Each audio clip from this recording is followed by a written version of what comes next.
Stapeltje. Dit stapeltje. Kijk eens aan. Hier. Ja, je weet. Zit erin. Reconstruction montage.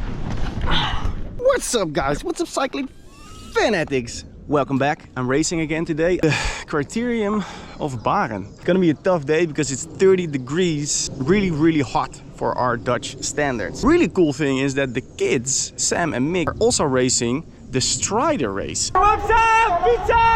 Come on Sam! Come on! And they're arriving later. Daisy is gonna bring them, so I had to take the vet. I raced this race back in 2017. That was my first year racing on the road. And the race was at the end of the year and I won it. Yeah! Yeah! So I'm super excited and really looking for some revenge again today. Masters are racing right now. One thing that changed is they put the finish on a different spot. This used to be the before last corner going into a zigzag section over there, but now we've got the finish here on a very long straight. So different finishing tactics. I lived in Baarn for over 25 years and my parents used to live exactly in the middle of this loop of the Criterium. But they moved 6 weeks ago, so they're not here anymore. Preparing from the car today. I'm definitely not acclimatized to the heat, but I guess nobody is today because 30 degrees is quite unusual in the Netherlands. I'm wearing a white jersey and I'm gonna bring a bottle of water that I can just throw over me before the start. And that's about as much as I can do. Number 23. But from that point on, he's been on my list. Well done. Thank you. I also cut my hair yesterday to shed a bit of the insulation. The race is 60 kilometers, so I think it's gonna be an hour and a half or less. Speeds are usually pretty high here. The previous time I raced this race was in 2019 and I had a massive jet lag. I got back from San Francisco the day before. I cracked during the race. I just did not have the energy. But this year I can't make that excuse. I flew to Oslo and back yesterday, so no jet lag, except for the kids keeping us awake all night, but there's always an excuse.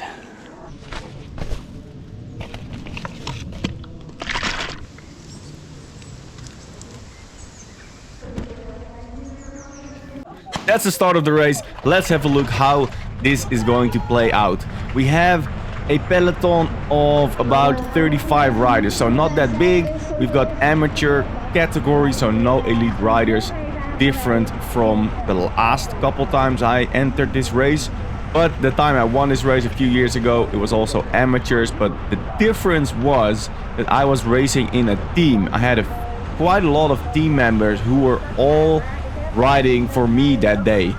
They know it was my local race and they were happy to help me out on that race and I managed to win it. Today it's very different because I'm by myself. This whole year I'm not racing with a team, so it's just me wearing my Sirocco jersey and that's it. So when you race by yourself, the strategy is kind of different than when you're riding with the whole team. We're on this lap. This is probably the most difficult part of the lap because it went uphill, now it goes downhill and this whole road is quite bumpy going into this very sharp corner here, the sharpest corner of the lap. Then more bumpy brick road and then another right turn onto the finishing straight. Now the lap has changed since the last time I raced this race.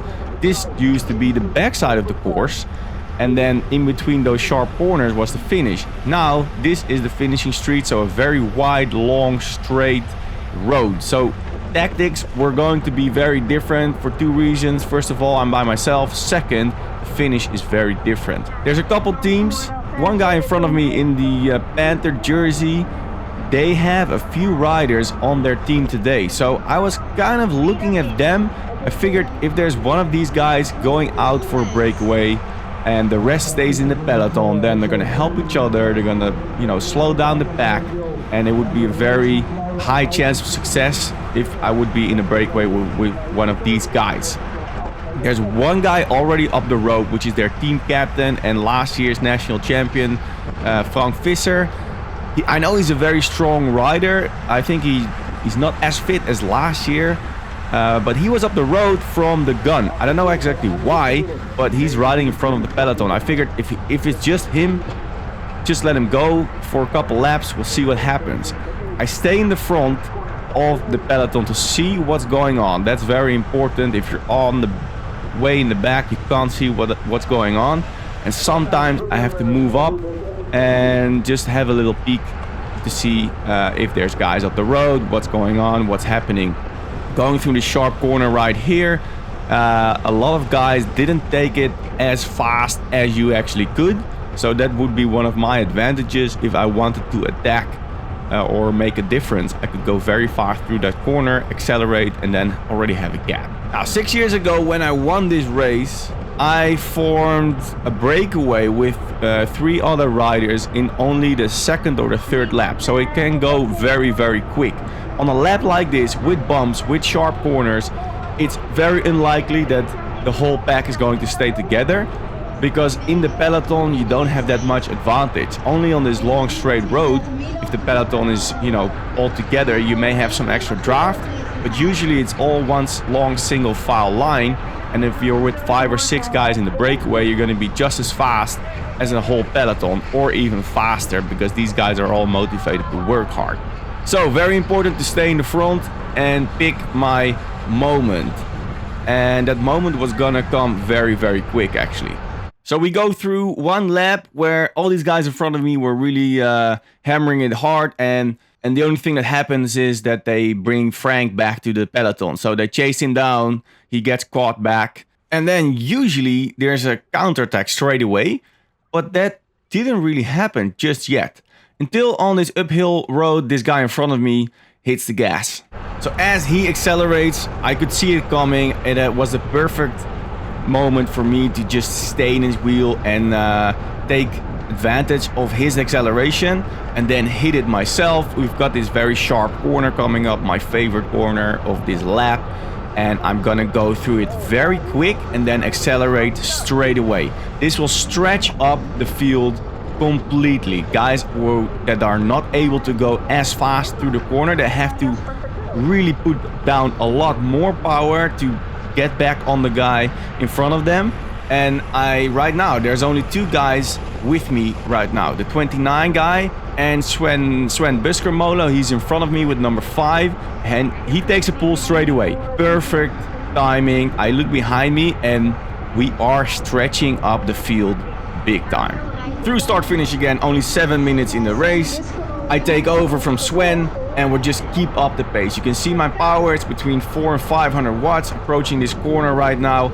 And still we have this 29 guy who is with us. And for the rest, everybody is behind us, still trying to chase us down.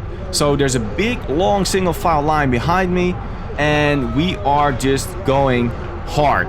The race is always depicted by only a few key moments, and this was going to be one of them. So we just keep up the pace going over these brick roads, and now there's only one other guy, number 10 here, who's able to take a pull.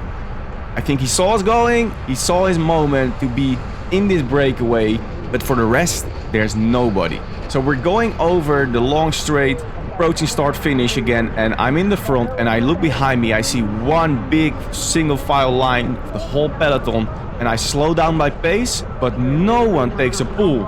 And then it's Sven who flies by again, and he just keeps on pushing, but nobody reacts, and he's just disappearing already. So at this moment I still see no one really responding, only 2 guys in front of me who are going after him, and behind me there's nothing. So at this moment I knew, okay, everybody is already hurting, they're already tired from this one really fast lap, so I have to keep it up, just full gas right now, and we're gonna stretch this elastic band and make it snap. So now we've got only Albert, number 21, in front of me in red and blue. He was the only guy who was able to come with us, and we actually got a gap really quick. So now it was a matter of going all in, establish that gap, and break the motivation of the peloton. As soon as you're out of sight, because of all these corners, that's a good sign to stay away. Albert and Sven worked very well and we rotated efficiently and already overtaking the first few dropped riders. Approaching start finish again, 16 minutes in the race, and we've managed to get 20 seconds on the peloton, so that's very, very good. They're ringing the bell and that's because of its preem lap. So there's not only an end prize, but there were also going to be in-between prizes, which they call preems. And in the Netherlands, usually the first few riders will get a prize. So not only the first rider that will pass the finish on the next lap, but the first 5 will get a small preem. Besides those prizes, there's also a leader preem, a leader prize. So the guy that passes start finish as the first rider the most will also get a leader prize. Because this is a preem lap, it could be potentially a moment where the peloton drives up the pace because they're going to, you know, sprint for those preems. And then when they go super fast, they could catch us back. So at this moment, it's very important to just go fast and stay in front. Because if they would reduce our gap to only a few seconds, then other guys would try to bridge it. And you do not want that. When you have a nice established breakaway, it's best to just ride it out to the finish, obviously, because you've put in all the work. At this moment, I did notice that Albert was skipping a few pools. Now, can be a multiple of things. Either he was going to go for the preem, he was getting tired, it was also very, very hot, so maybe he had just a weak moment at that stage. Or he was starting to slack and trying to conserve energy for the finish. But we're still so far out, we still have 47k to go, that if he's already fading now, that would mean that I was going to be only with Sven towards the finish, and that was going to be very, very hard for another 50k. So, you know, in my head I'm thinking about multiple scenarios that can happen right now, and I don't want to waste my energy in a breakaway that's not going to stick. A bit further in the race, 25 minutes, Albert started to rotate again with us, so I was still quite confident that we could keep it up. And we were keeping to increase that gap on the peloton, having 35 seconds on them already. So it was going very well. We started to run like an oiled machine. Fast forward a bit, we are 30 kilometers in, so we're halfway the race. And we are approaching the peloton. We're about to lap the peloton. So there's two things you can do. You can either ride with the peloton for the rest of the race. Then you will still be the first rider when the race finishes. But for all the preems, the whole peloton is actually sort of sprinting with you again. So then the whole peloton would be sprinting for every preem lap, and they would be able to get the first preem. It's kind of a weird system. If you stay behind the peloton and you're with a breakaway of a few riders, you would still get the first prize, the first, second and third prize in this occasion, because we're with 3. It gets more complicated because there's 2 chasers behind us. So we have us 3, then 2 chasers, and then the peloton.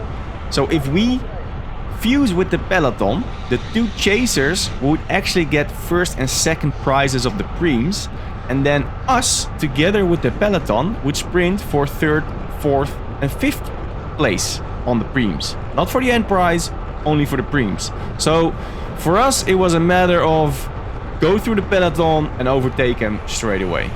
Sven chooses the left. I thought that was not a smart move. I go to the right and I get to overtake like 20 riders in one corner. So it's way easier and it saves you a lot of energy, since everybody's always going to the outside of the corner before they steer in. You know, overtaking on the inside is way easier. It kind of looks like you're dive bombing, but you have to do it in the right way, where you can just slide in between 2 riders and then you don't mess up other guys. So a little later, Sven and Albert joined me at the front, and the rest of the peloton sort of stayed behind, except the core in front of me right now with the orange socks. This guy is super strong dude. I saw him in previous races. He must have missed out on the breakaway today, and he told me he was kind of slowing down the pace for the 2 chasers that were chasing us, so they could stay away from the peloton.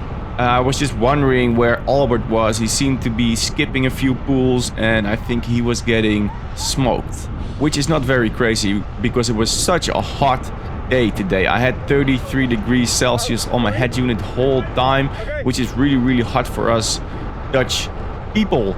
The human body is actually pretty good at adapting to the heat, but it does take time.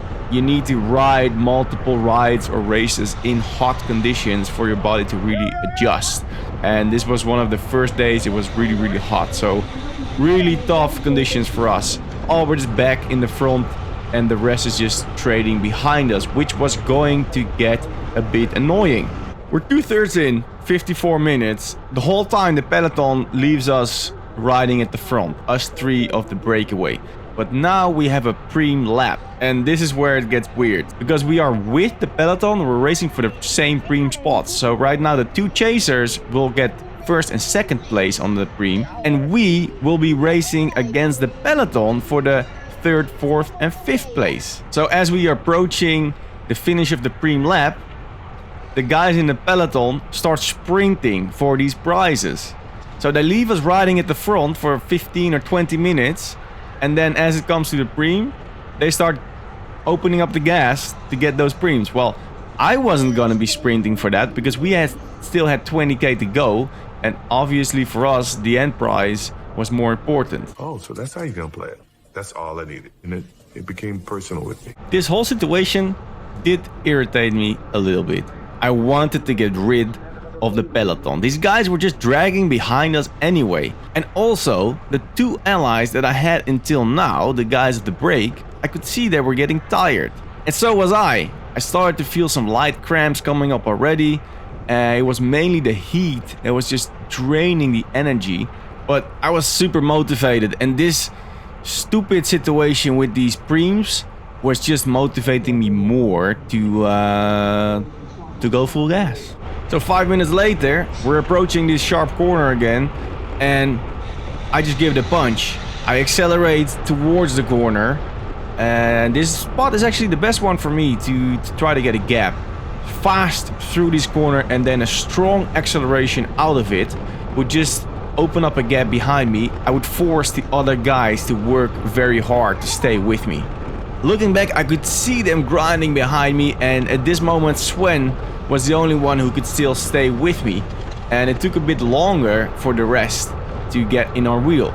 So the elastic band was getting thinner and it was stretching, and I just wanted to snap it. So at this point I put in the effort, and I have to really push hard and stay with it for a while. When you decide to attack or to try to force a break or whatever, you really need to stick with it for a little bit. If you only try for a few seconds and then think it's not gonna happen, it's not gonna happen. So I stay in the front. Sven did a mini pull, but I get back in the front again, and I just push hard, and I can see it's all stretching out, but they're still there. For the peloton guys, it's a lot easier to stay in our wheel because they've been riding with a big group, and we already lapped them once. So they're probably less tired than us. So even me pushing very hard, for them it's easy to stay in our draft. So I almost did a full lap in first wheel, and I just go through this corner very fast again, accelerate hard out of it, which really pushes pressure on these other guys. They really have to go hard to get back into my wheel, but they're still there. We still have Albert and Sven with me, and the rest of the guys behind me. One lap later, my buddy Cor, he's approaching me, he's asking me, hey man, are you trying to rip it into pieces? I'm like, yeah dude, I want to get rid of the peloton. So he gave it a little punch. So there he goes, and how? Big monster pull from Cor, and I jump on his wheel straight away. Behind him, I'm pushing 400-500 watts to stay in his wheel, and I just keep on rotation, stretching up the whole peloton. Behind me, I see the whole pack in a straight line, serious watts throwing down here, heart rate going all the way up, 188, so that's crazy, and part of it was also because of the heat. Cor taking another pull, so he was really working with us. That was really nice. We've got 13 kilometers to go, and it would just be really cool to separate again and to try to finish at least with us three by ourselves and not with the whole peloton. Approaching start finish, I look behind me and I see that the whole peloton was kind of chasing us, and my breakaway guys were actually being brought back by the peloton. Grabbing a water bottle from my brother, thanks dude. As soon as Cor was next to me, I'm like, dude, this is not gonna happen because these guys are just closing the gap. And Cor stopped pulling, and as soon as he did that, the whole peloton just slowed down. they were not chasing me, they were chasing him. So as soon as I noticed that, straight back on the gas. So right now I'm by myself. I'm soloing. I've got 12k to go, and I'm just pushing out all I have, trying to break away from the breakaway. 12k is still a long way to go. I was getting really tired because of the heat, because of the efforts. But dude, if I could finish this race in a solo, how awesome would that be? I've never finished a race by a big solo, so this was gonna be the first time. Heart rate is up to 188 again. I'm really on my limit, pushing as much as I can. I figured I'm gonna try to push around my threshold, so somewhere around 400 watts on the straights, but even that was quite high for these conditions. Looking behind me, I just saw them slowing down. This big effort, these 2 fast laps, really took a toll on them, and I got a gap really quick.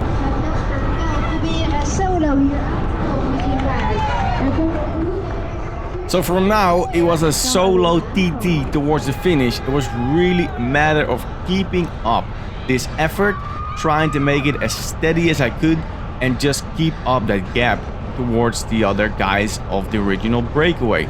But they were riding with the peloton, so I had no idea if they would speed it up towards the end or not. So I figured it was another like 20 minutes or less to go. So just go as hard as you can, try to increase the gap or keep up the gap, because all the time I was in my mind like, oh, maybe they're gonna catch me back just before the finish, then this whole effort was gonna be for nothing. And I've put in so much work right now, so much effort. I really wanted to keep it up and to get my first solo finish in my hometown, my previous hometown. That was really cool. So in this race, looking at the details after I was finished, I was averaging 179 beats per minute heart rate over the whole race, an hour and 28. I had my peak 20-minute heart rate on the last 12 months and a peak 60-minute heart rate of the last 12 months. And today's plan suggested a new threshold heart rate of 186 beats a minute. Now that suggestion is off. I know that because of the heat. It was so hot that my heart rate was a lot higher than normal. But the fact that it comes with a suggestion like that does show how hard the race really was. I know it's all about power, but your heart rate is showing what your body is actually, you know, feeling, what it's doing. So it was just intense, and I was really helped by my brother giving me extra bottles of water, because I only had 2 bottles to start with, and the bottles that I got from him on the sidelines, I used it to drink extra, but also to throw over my back and really to cool down a little bit.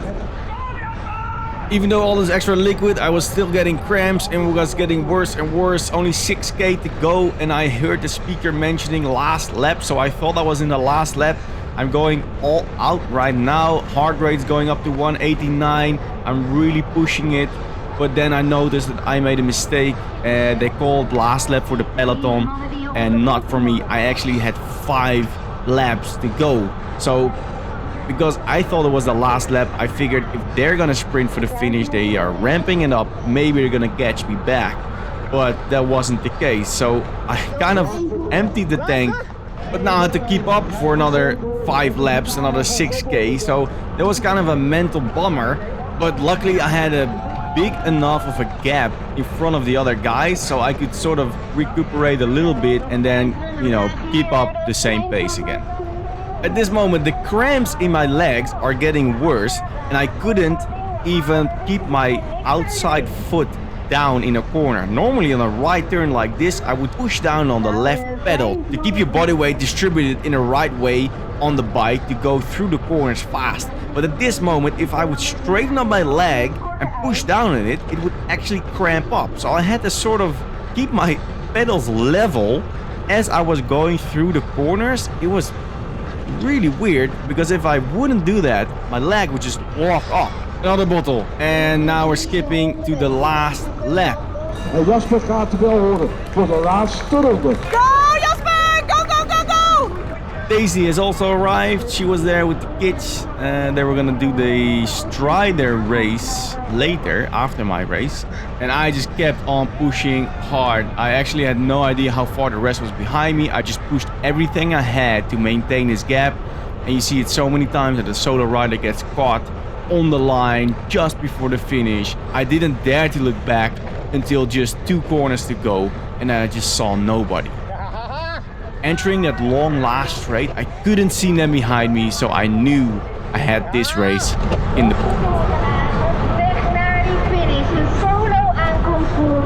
Ja, Jasper heeft inderdaad eigenlijk die kopgroep laten ontstaan en continu tempo bepaald. En heeft hier het applaus van wie allen, Jasper Verkuijl.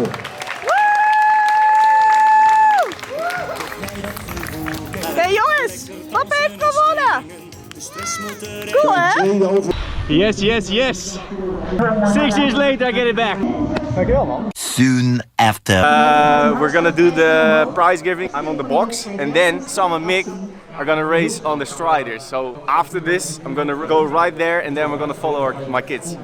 Waar toch een fantastisch podium met de 3e plaats is voor Sven Buskemolen, de 2e plaats voor Albertijn en de winst. De 1e plaats is voor Jasper Verkuijl. En dan wil ik hier het applaus voor deze 3 mannen. En ik wil heel Baarn horen, want wat was dit een geweldige wedstrijd.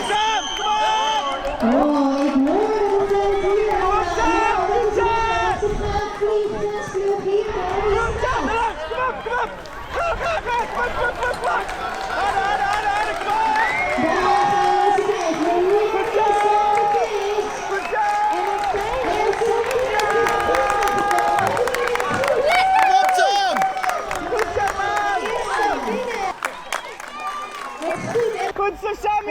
They all blew straight through the finish. They just keep on going.